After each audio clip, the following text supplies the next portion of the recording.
Ankleshwar GIDC વિસ્તારમાં સગા પુત્રએ જ માતાની ચપ્પુના ઘા મારી હત્યા કરતા ચકચાર મચી છે।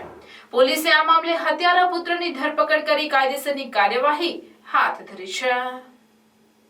અંકલેશ્વરમાંથી હડાહડ કળિયુગની પ્રતીતિ કિસ્સો સામે આવ્યો છે, જેમાં સગા દીકરાએ જ તેની માતાની ચપ્પુના ઘા મારીને હત્યા કરી દીધી હતી।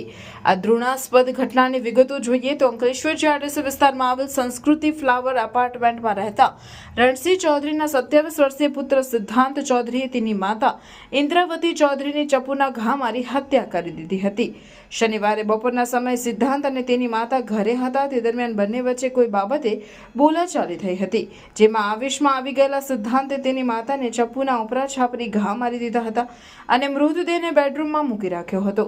આ બાદ તેણે તેના પિતાને ફોન કર્યો અને ઘરે કામ છે એવું કહી બોલાવ્યા હતા। બાદમાં તેના પિતા ઘરે આવતા સમગ્ર મામલો બહાર આવ્યો હતો। બેડરૂમમાં પલંગ પર લોહીથી લથપથ હાલતમાં પત્નીના મૃતદેહને જોતા પતિના હોશ ઉડી ગયા હતા।